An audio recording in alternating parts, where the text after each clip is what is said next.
안녕하세요, 방구석 평론가입니다. 저번에 고질라 엑스콩 리뷰 영상에서 언급했듯이 현재 고질라 -1은 국내 개봉 여부가 불분명한 상태입니다. 5월 3일부터 일본 아마존 프라임 비디오에 스트리밍되기 시작했는데 결국 극장 관람을 포기하고 VPN을 사용하여 감상하였습니다. 저번 아카데미 시상식에서 시각효과상까지 받을 정도로 엄청난 호평을 받은 고질라 -1의 후기 풀어보겠습니다.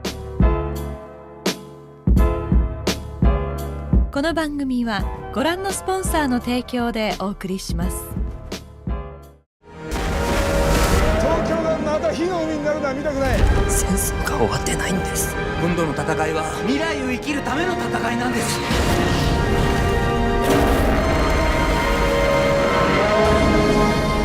ゴジラ-1。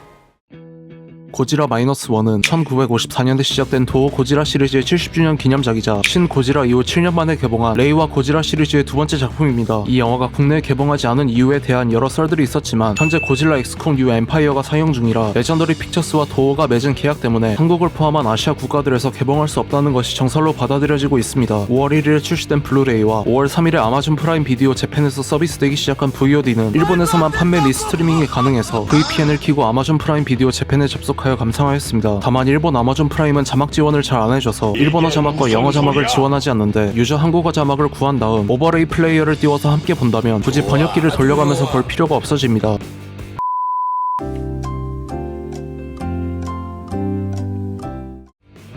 제2차 세계대전이 끝나가던 1945년 카미카제 특공대원 시키시마 코이치 소이는 기체 고장을 핑계로 오오도시마에 상륙하는데 바다 위에 심해어들이 죽은 채로 떠오르는 모습을 보게 됩니다. 오오도시마 주민들은 심해어들이 떠오르는 날이면 거대 괴수가 나타난다고 했고 그날 밤 공룡을 닮은 괴수 고지라가 나타나 정비대원들을 공격하는데 가까스로 살아남은 코이치는 전쟁이 끝나고 도쿄로 돌아옵니다. 도쿄 대공습으로 인해 집이 파괴되고 부모님이 모두 사망했다는 사실을 알게 된 코이치는 시장에서 도둑질을 하던 노리코를 도와주게 되고 함께 코이치의 집이 있던 곳에서 살게 됩니다. 노리코는 공습으로 부모님을 잃은 갓난아기 아키코를 데리고 다니고 있었는데 폭격으로 새 아이를 잃은 코이치의 이유 스미코의 도움으로 아키코를 돌보고 있었습니다. 코이치는 위험한 만큼 보수가 높은 일자리를 구하게 되는데 미군과 일본군이 바다에 매설한 기뢰들을 제거하는 일이었습니다. 1947년이 되자 코이치는 어느 정도 돈을 모아 번듯한 집을 다시 세우고 여유가 생기는데 그 사이에 고지라는 1946년 비키니 섬 핵실험으로 인해 몸집이 더 거대해졌고 미 해군 태평양 함대를 공격하면서 일본 열도를 향해 다가오기 시작하는데 메가더 장군은 소련을 저격할 것을 염려해 미군이 직접적으로 나서지 않겠음을 선언하고 일본 정부가 알아서 처리하라고 통보합니다. 기뢰 제거에 나선 코이치 일행은 주변에 심해어들이 떠오르는 모습을 보게 되고 전보다 더 거대해진 고지라가 습격해옵니다. 기뢰 제거반이 회수한 기뢰들과 연합국으로부터 돌려받은 타카오급 중순양함에 한 포로 공격해봐도 고지라는 방사일선으로 군함을 파괴하고 바닷속으로 사라집니다. 고지라가 열도를 향해 다가온다는 사실을 일본 정부에선 국민들에게 은폐하고 있었는데 결국 고지라가 도쿄로 상륙하고 시민들이 대피할 틈도 없이 고지라는 방사일선으로 긴자의 번화가를 초토화시킵니다. 미군은 소련 때문에 군사행동이 불가능하고 일본은 패전 이후 군대가 해체되었기 때문에 사실상 할 수 있는 것이 없었는데 구 일본 해군 출신 민간인들이 모여서 자력으로 고지라를 퇴치하기 위해 뭉치기로 마음먹고 코이치와 기뢰 제거반 일행 또한 참가해 고지라를 격퇴하는 내용입니다. 최대한 극장과 비슷한 환경으로 이 영화를 감상했지만 집에서 할 수 있는 건 한계가 있기 때문에 보는 내내 극장에서 보지 못한 것에 대한 아쉬움을 느꼈습니다. 일단 결론부터 말하자면 3월에 개봉한 고질라 엑스콩은 비교조차 불가능할 정도로 고지라 -1이 압도적으로 만족스러웠고 고지라 시리즈 중에선 1954년판과 더불어 압도적 1위 제가 지금까지 본 괴수 영화들을 모두 통틀어서 탑5 안에 들 정도로 엄청난 영화였습니다. 다만 몬스터버스나 쇼와 고지라 시리즈처럼 괴수들이 때려 부수고 싸우는 내용을 원한다면 별로 만족스럽지 못할 것이라고 생각합니다. 가장 놀라웠던 점 두 가지는 일본 영화임이 믿기지 않는 엄청난 특수효과들과 고지라 시리즈에서 보기 힘들었던 인물 중심 서사였습니다. 일본 영화들에서 약간 어색해 보이는 컴퓨터 그래픽을 많이 볼 수 있었는데 이 영화를 연출한 야마자키 타카시 감독은 시각효과를 담당했던 인물이었기에 제작 영상에 따르면 특수효과팀에서 예산이나 인력을 많이 줄일 수 있었다고 합니다. 제작비를 체감할 수 있도록 비교해보자면 이 영화의 제작비는 약 10억 엔이고 더 마블스의 제작비가 2억 7천만 달러입니다. 지루한 인간 캐릭터들의 서사 때문에 괴수들의 분량을 늘리고 인간들의 비중을 줄인 몬스터버스와는 다르게 고지라 -1은 인간 캐릭터들 위주로 전개되면서도 1프레임조차 넘기고 싶다는 생각이 들지 않을 만큼 전혀 지루하지 않았습니다. 여기엔 카미키 류노스케, 하마베 미나미, 아오키 무네타카, 안도 사쿠라 등 주연 배우들의 훌륭한 연기력이 큰 역할을 했다고 생각합니다. 전작인 신 고지라의 경우 일본의 관례주의에 대한 풍자는 좋았지만 주요 공직자들을 소개하는 부분처럼 설명이 너무 많아서 지루하다는 느낌이 들 수 있는데 고지라 -1에는 이런 부분이 전혀 없습니다. 주인공이 카미카제 특공대 출신이고 세계대전 직후 일본이 배경이라 여러 우려가 있었지만 오히려 일제의 군국주의나 생명 경시를 비판하는 내용이 많아서 안도할 수 있었습니다. 무엇보다도 메인 괴수인 고지라가 등장하는 장면들이 슬래셔 영화의 살인마가 등장하는 것처럼 공포스럽게 연출되었다는 것이 가장 마음에 들었는데 다른 괴수들로부터 인류를 수호하는 안티 히어로처럼 등장하는 다른 영화들과는 다르게 인류를 위협하는 재난 그 자체로 등장합니다.